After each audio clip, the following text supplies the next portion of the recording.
Welcome to the Emerging Lawyer series at the Coffee Corner Show powered by the Emerging India Forum TIF and a tech partner, Prime Infotech Solution. Theme is Justice, Law and Life Beyond the Bench. We have with us Yasmin Mohammed Sabir, Principal Associate at Dentons Link Legal. With nearly a decade of experience across firms like Samvad Partners, Little and Company, and now Dentons Link Legal, Yasmin has handled a wide spectrum of disputes, from commercial litigation to arbitration and insolvency matters. A proud alumni of Government Law College GLC, Yasmin's calm command of the law is matched only by her grounded perspective on life outside the courtroom. Tune in as we explore the mind of a rising legal star who is shaping the future of dispute resolution with integrity and intellect. So, welcome Yasmin to this coffee conversation. Thank you so much, Amir. Yeah. So, let me explain you. There are the three rounds: professional, personal, and a surprise, the rapid fire round, for Okay. which, I wasn't prepared for it. yeah, Okay. so your excitement shaping the NC lawyer, All which will right. be on and sent to you. All right. Okay. So let's begin. So, friends, I'm Lion Amir Virani, host at Coffee Conversation and legal tech evangelist at Prime Informatics Solution, author of 15 books. We help law firms, corporate legal, startup, SMEs with world class technology, tech training, and software licensing. So, my first question, Yasmin, take us back to the beginning. What sparked your interest in law and dispute resolution in particular, and how has the journey been? So, Amir, to tell you, there is no such incident which I can narrate you telling that, this is the particular moment when I decided because of some XYZ reason. It just happened as a child. I wanted to be a singer, but somehow I realized that, sorry, I cannot be a good singer. Then one fine morning, I decided that I want to be a lawyer, and if I'm pursuing my career in something, then it is law which I would want to pursue for. So initially, it was not very easy for me to convince my family to let me pursue because I'm a first gen lawyer, having nobody to guide me, and being a pampered child. Entering the litigation or the legal era was a little challenging for me. Wow. Okay, so let's continue the conversation. Dispute resolution can be mentally intense. How do you stay composed under pressure in high stake cases? So, Amir, this all take time for you to understand that how the pressure is coming when you are handling a matter. So, it's all a matter of experience and your own perspective of handling things.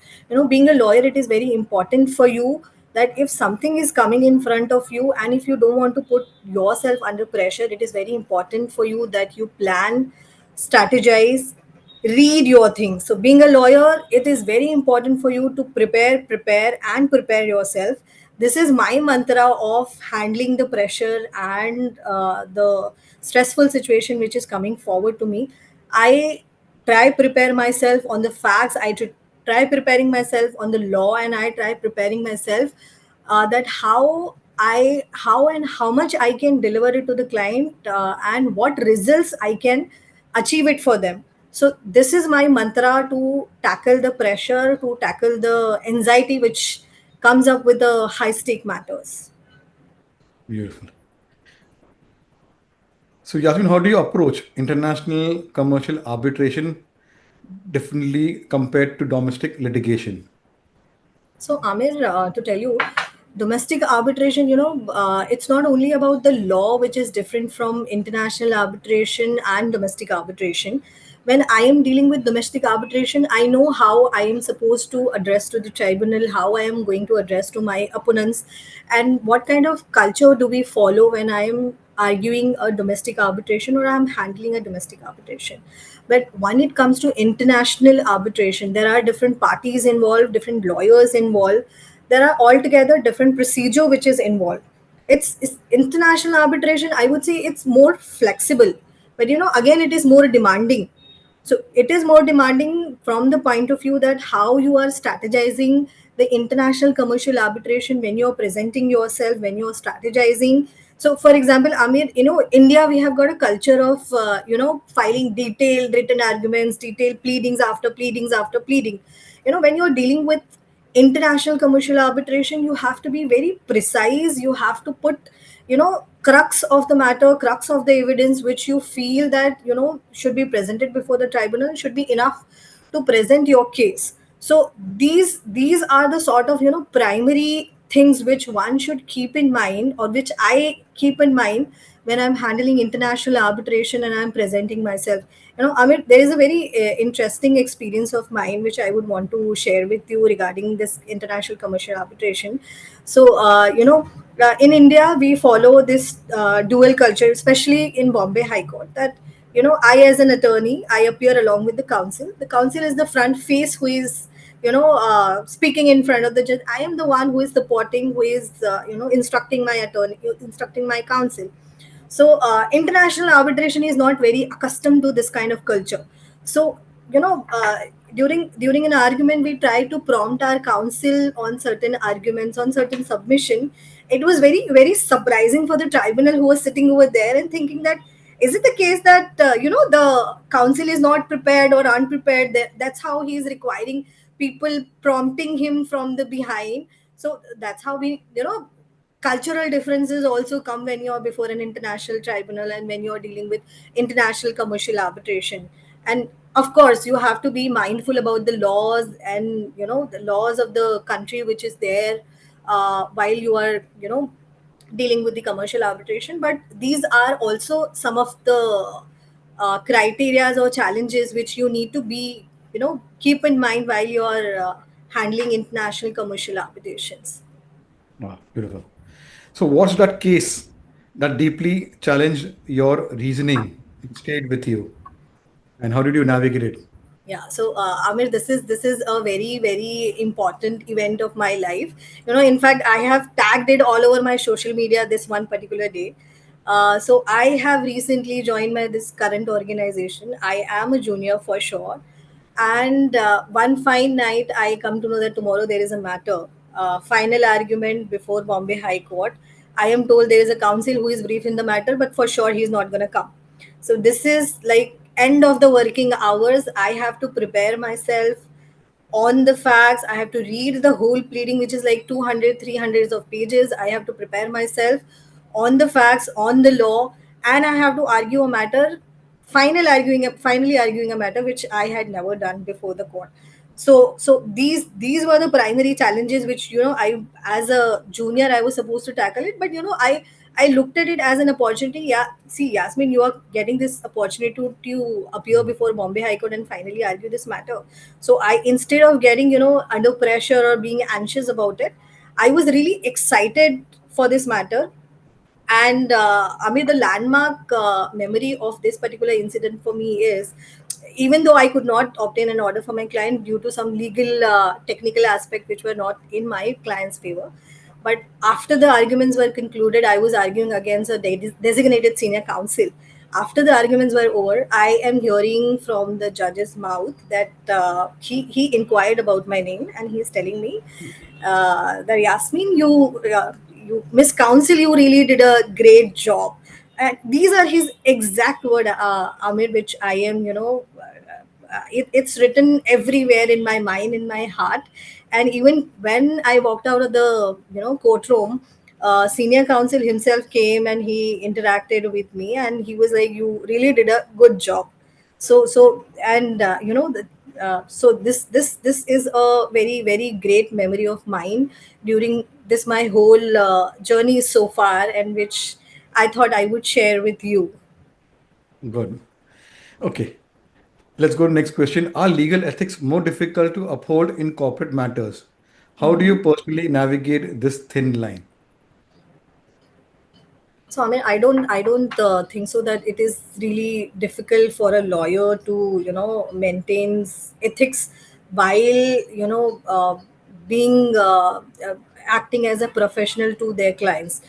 When I am advising to my clients, I am more open in communication, more open in telling them what challenges are coming forward if I am navigating them through this case. So for me, it is very crucial that I let them know that what directions, what consequences are coming forward. And as a lawyer, I feel it is our responsibility that we should let the client know that, where the matter is going, what merits a matter hold. So I don't think so, Amir, that while practicing law, it should be difficult for a lawyer to hold up on the ethics, legal ethics, I would say. Wow. So, Yasmin, you have worked at some of the most reputed law firms in Mumbai. How has Right. each role shaped your legal thinking? So, starting, Amir, I did from Little and Company, as you must be aware from my profile. So there, I started working as a intern. I was very raw, very junior, and not expecting, not knowing which direction I should go, because, as I mentioned you, I'm a first gen lawyer, so there was nothing much behind me to guide me which direction to go to. So after my results were out, I was really surprised and happy to know that I am receiving, offer from the law firm where I was interning. So that was a kickstart of my career with the law firm, Little and Company. I would say this is, start of my career, which navigated me through the path of going and being a part of law firm.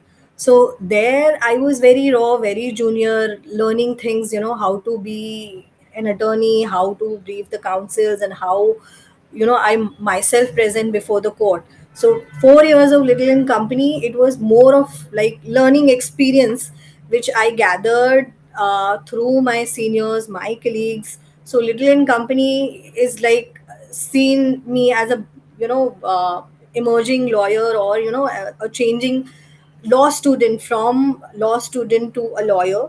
So that was my 4 years time period with Little and Company. So I have learned a lot from my colleagues, from my mentors. And thereafter I went to Samvad Partner, wherein I spent my very brief period of career with Samvad Partner. And thereafter, now I am part of Denton's Link Legal. So Denton's Link Legal is also played very important role in my career, Amit, I must say, because not only the practice area from where I started, I got lot and lot of more option to expand my practice areas, specializations. Earlier I was working with Indian law firms. Now Denton's is a global law firm. So working with the global law firm, I'm connected with people all over across the globe. So our people are sitting in almost all the countries of the world. So it is totally a different experience from me, from starting from the stage of Indian law firm practice, Indian courts, to connecting to international lawyers, advising them, connecting with them, guiding them, handling international clients. So definitely it's a positive growth, starting from Little, coming to DLL. So definitely it's a long journey, starting with as a law student and reaching here in, I'm interviewing with you, with 10 years of practice and experience holding in my hand. So yeah, this is Interesting. how the journey goes for me. Wow. So, Yasmin, what do you think makes a lawyer emerging, like young lawyers? Especially you, the principal associates, the senior associates. Is it recognition, results, or something deeper? So, Amir, I would say it is not only, one factor which you can just, count it and leave the other factors as it is. Recognition is important. Recognition helps the clients to, choose the right person, right law firms. Recognition is important. Results, nowadays clients are result oriented, because, legal fraternity is quite huge now, because of the recent development in bar council's rules. Now the international law firms are also coming up here in India, so the stage is very vast. uh, you have to be result oriented towards your client, which is very important. And if I tell you, Amir, a lawyer, to me, is emerging, who is not only applying law, but who is someone who is contributing in shaping the laws. For me, that person is somebody who is an emerging lawyer? Because right now, Amir, we see, starting from the basics to now coming to a digital era where people are coming and appearing in courts through their digital lawyers, right? So, somebody who is contributing to this, digitalization development, where right now we are not only talking about rights of women, now we are reaching to the times where we have to speak about the rights of men and the laws which are required. So for me, an emerging lawyer is somebody who is contributing to the shaping of the law in today's world. That's what I feel is very important. Wow, beautiful. So, Yasmin, how important is mentorship in your field? And have there been key mentors in your decade journey? It is truly important, Amir. You will agree with me, because I am sure you must also be meeting a lot of people in your life who must have guided you or at least given you lessons for life. So I feel it is very important for a person to have right mentor who is directing you towards the right direction. So it's a must when you are choosing your mentors. It is very important. For me, I would say, during my Little in Co journey, Miss Rajni Divkar, I started, she was my first mentor, and I would always be thankful to her because she is the one who has guided me the most in initial times. So I will always be thankful to her. And right now also, Siddharth Srivastava is right now my mentor. So Amir, for me, it's like, the kind of mentors I have got, they will just throw me into the sea and ask me, Yasmin, go and learn how to swim, or you are on your own. So I think this kind of approach has truly worked for me, because I have always got mentors, those who have trusted on me, trusted on the passion which I hold for this profession, and because of their trust and belief in me, I have been able to survive in this profession for 10 plus years. Beautiful. So, Yasmin, if you could reimagine one aspect of the legal system in India, what would you change? So Amir, we all know what is happening in Bollywood. Everybody keeps saying Tariq pe Tariq, Tariq pe Tariq. So we started from Dharamji's era, and still the same thing is going on. We have to do something about our legal system, wherein the years and years people are waiting for years and years to get their matter being resolved. So it is very important that we should have a case management system, in not only in Bombay High Court or Bombay Maharashtra, I would say. We require the system all across the nation, that we find some solution to this long pendency of the matters, cases being handled for years and years.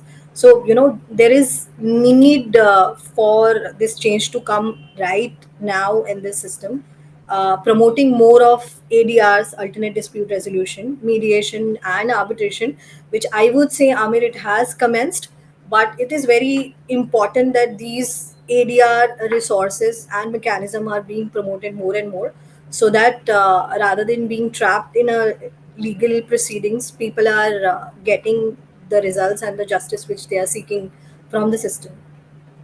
Wow. So, my last question would be, what advice would you give to young lawyers, especially women, uh, who want to enter the field of dispute resolution and uh, who are being first gen lawyers in their family? So, Amir, my advice to them is that do not fear. Do not fear of anything. Do not fear of anyone. If you want to pursue the legal career, please enter it. It's your confidence, it's your hard work which is going to pay you off. Just do it. Don't wait for it. uh, Even if there is nobody to guide you, definitely if you have that passion in your mind, and if you enter the legal field, you are going to succeed yourself. So just trust yourself and do what you want to do. Wow, beautiful. So let's go to next round and understand Yasmin as a person. Tell us about your family and your formative years. So, Amir, I'm coming from a very humble family. My father was doing a business, and there's nobody who is in this legal profession. So, for me, as I mentioned you at the beginning of my our conversation, that convincing my father, convincing my family that I need to pursue law and build my career in law is a little was a little challenging for me, because my father, it's always pampering.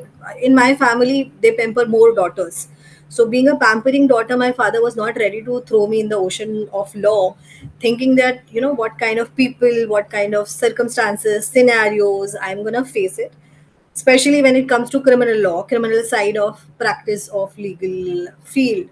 So he was not very comfortable, so it was very challenging for me to convince my father, and let him know that apart from criminal side of this, there are civil laws, commercial laws, there are a lot many other things to do in law, and I can pursue my careers towards these fields. So, and if I tell you right now, Amir, whatever happens in the whole family, I'm the one who is first being approached by people to answer and reply to their queries. So so yeah, that's how it started, and that's where I am today, standing. Wow, that's good. So let's go to maybe down lane. Your experience at JLC Law College, how did it help shaping the career, and why did you select to go to JLC, Government Law So, College?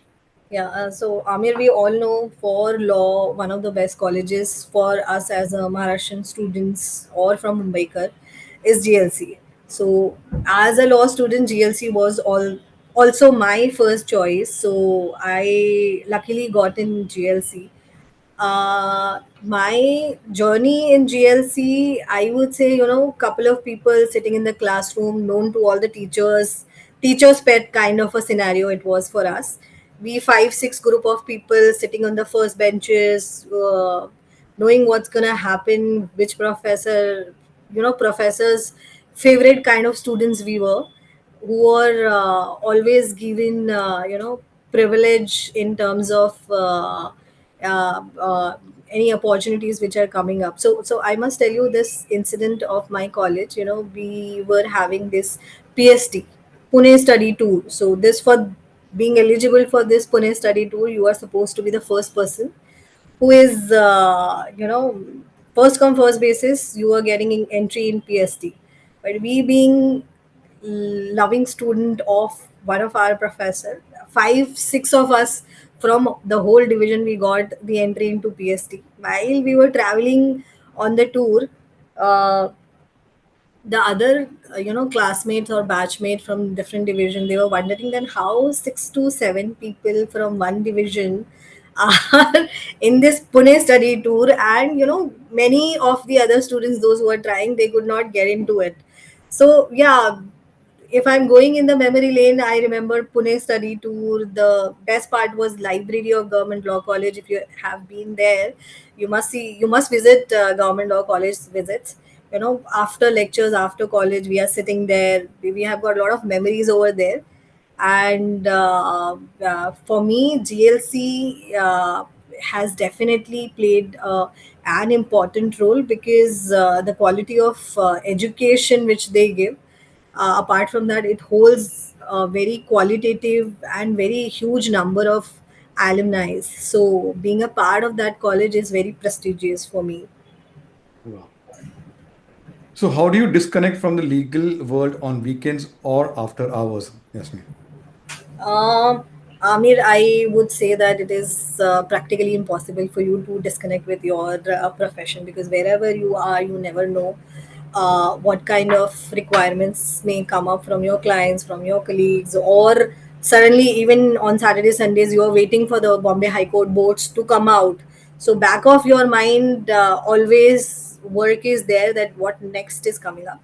But yeah, it is very important for us also to take a breather and disconnect ourselves somehow for some time from the law and uh, the work which we are doing into.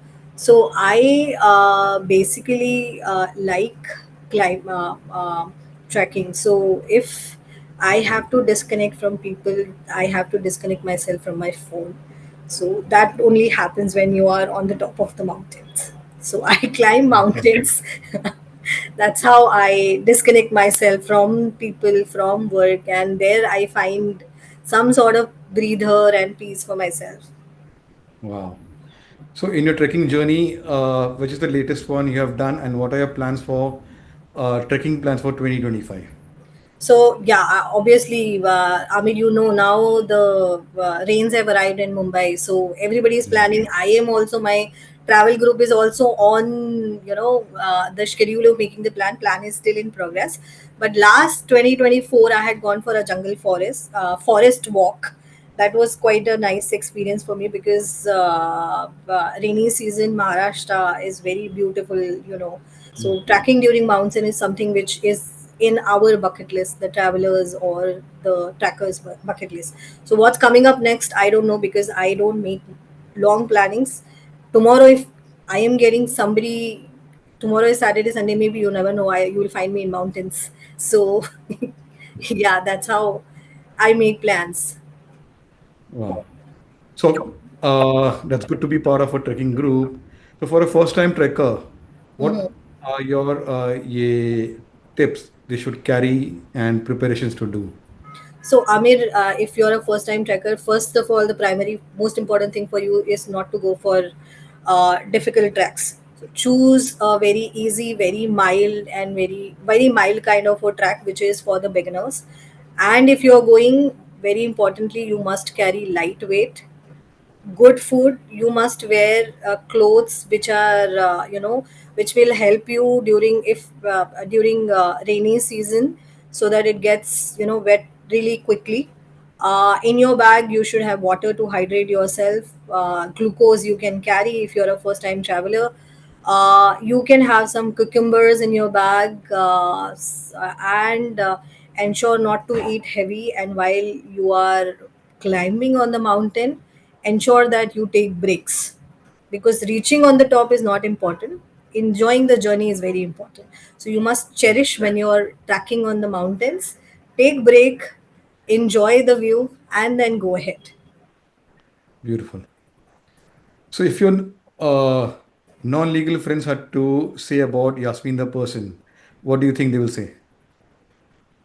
My non-legal person, my non-legal friend, as a person, for them, I am somebody who is grounded, who is passionate about the profession, and who can be relied upon and looked upon when there is need. And if I tell you what they are saying about me right now, is basically a complaint that most of the time I'm not available. Yes, because you do your job. That's true, but yeah, it's a little struggle. But yeah, the friends who are part of the legal profession, I meet them in courts, or we are in touch due to one or the other. But non-legal friends, I have to put a little bit more of the efforts to stay connected with them. But it is very important because when I am with them, I'm not talking about the law. I'm talking about something else. So even it's very crucial that I hang out with them, talk to them, and then spend my time with them. Wow. So, what's a book or movie which has influenced you? Um, Last book, I would say, Amir, is The Subtle Art, which I read, because it is very important for you, as we were talking about the stress and how do you manage. So this book has really helped me, The Subtle Art, to control my thought process, or stay calm during the anxious situations. So yeah, this is the book. Wow. So, what are your plans for 2025 personally and professionally? Personally, I would say, Amir, I want to travel a lot. I am a traveler. I would wish to add more places in domestically, internationally, and I would want to travel. That's my personal goal. There are few couple of more, but this is the primary goal for me. Professionally, I feel, Amir, I would be thinking of going one step ahead in the ladder. So that's the goal, and I am working towards it. Good. So my last one is googly one. Describe Yasmin in one line. So, if I have to describe myself in one line, I would say writing. Yasmin is somebody who is writing her own story. So, this Wow. is me writing my own story. Good. So let's put you in the hot seat, the rapid fire round. Your All go-to right. comfort food. Okay. Go-to comfort food. Go to comfort food. I would go for eggs. Wow. Anytime, anywhere. Your favorite color. Sky blue. Favorite Mughlai dish. Ah, favorite Mughlai dish. I would go for kepsa, if you know about Oh, it. I know. Litigation or arbitration. Litigation. I love the thrill of litigation. Wow. Best piece of advice received. Stay calm and trust yourself. Wow. Logic or instinct. What wins in court? Logic. Government law college in 3 words. Library, professors, and chill vibes. Wow. Coffee or cutting chai? Coffee always. That's good. Cheers. And you did well. And here's a book, which will be autographed and sent to you. That's So lovely. So, friends, what a lovely conversations. All those young legal professionals who are first gen lawyers in their families. Watch this episode as Yasmin will share her insights, will guide you, and you'll get a lot of inspirations. Okay, in spite of she had to convince her family, but now she within 3 law firms, she is now principal associate at one of the Denton's Link Legal, which is what you say, like foreign law firms been pioneers. Link Legal has been the pioneer for the collaboration with a foreign law firm. So from little company to Samvad to DLL, she has come a long way, and this is what a coffee speakers inspired from the professional journey. And all those lawyers, they don't lead a dull life. Like Yasmin is into trekking, so they have got their creative, they got the hobbies. And if not a lawyer, she would be a singer. So like there is one coffee speaker, Mohammad Saqib. He has his own band, and they perform. They follow their passion. So like balancing of your career and passion, that goes hand in hand. So we have got 5 coffee speakers on the YouTube channel. Subscribe, get inspired, and if you're new featured, visit our LinkedIn page or the company, or ye get one of the coffee speakers or one of referral, like Yasmin could came here to a referral. So to get you invited to have coffee conversation. So this is what our journey continue, and we meet on Saturday with another coffee speakers who are inspiring. Not only from lawyers, we have got 8 series, and we have also did a panel discussion on Father's Day. We are the pioneers in India. Okay, have a complete panel discussion with 4 coffee speakers. So watch, get inspiring insights from what, and celebrate your Father's Day differently. First by watching, and then taking your father out. So keep connected, and we meet with another coffee speaker. Thank you. Thank you.